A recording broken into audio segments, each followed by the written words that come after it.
আমি আলহামদুলিল্লাহ মাদ্রাসায়ও পড়ে, আমি একটা কলেজেরও টিচার আলহামদুলিল্লাহ। আমার স্টুডেন্ট কয়েকজন এখানে দেখছি আছে।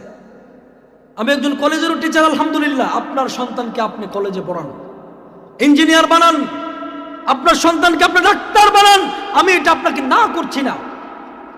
আমি শুধু এতটুকু বলতে চাই, জীবনের প্রারম্ভিক অবস্থায় ইসলামের তাহজিব, তামাদ্দুন, শিষ্টাচার, নীতি নৈতিকতা, মননশীলতা, রক্ষণশীলতা, ইসলামের ইতিহাস আর ঐতিহ্য তার দিলের মধ্যে আপনি ঢুকিয়ে দেন, তার দিমাগের মধ্যে আপনি এটা ঢুকিয়ে দেন।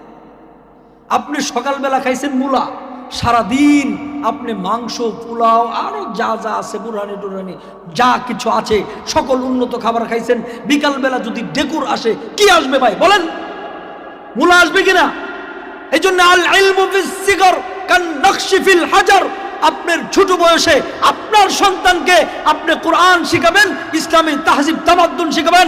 আল্লাহর কসম, পাথর কেটে অঙ্কন করেছেন সেটা বুঝে যেতে পারে আপনার সন্তানের দিলের থেকে ইসলামের তাহজিব তামাদ্দুন সরে যাবে না, কোনোভাবেই সম্ভব না। It is a not acceptable, কোনোভাবেই সম্ভব না। আপনার সন্তানকে জীবনের প্রারম্ভিক অবস্থায় আল্লাহর কোরআন শিখিয়েছেন, এই সন্তান নাস্তিক হবে এটা অবিশ্বাস্য।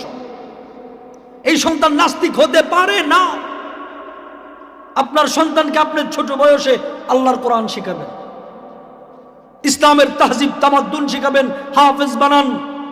ডক্টর আলী ইবনে সিনা, চিকিৎসা বিজ্ঞানের যে আবিষ্কারক, তিনি মাত্র 10 মাসে কোরআনের হাফেজ হয়েছেন। আপনারা অনেকে জানেনই না। যিনি চিকিৎসা বিজ্ঞানের আবিষ্কারক ইবনে সিনা আছে না, আলী ইবনে সিনা, তিনি একজন কোরআনের হাফেজ ছিলেন। ডক্টর দিন মোহাম্মদ একজন কোরআনের হাফেজ ছিলেন। এই জন্যে আপনার সন্তানকে আপনি বিজ্ঞানী বানান, সায়েন্টিস্ট বানান। Newton, Einstein, Benjamin Franklin, Leo Tolstoy, কবিগুরু রবীন্দ্রনাথ ঠাকুরের মতো জ্ঞান আপনি তাদেরকে দেন, আমি না করি না। আপনি জীবনের প্রারম্ভিক অবস্থায় আল্লাহর কোরআন আপনার সন্তানকে শেখান, এই সন্তান আপনাকে জান্নাতে নিয়ে যাবে।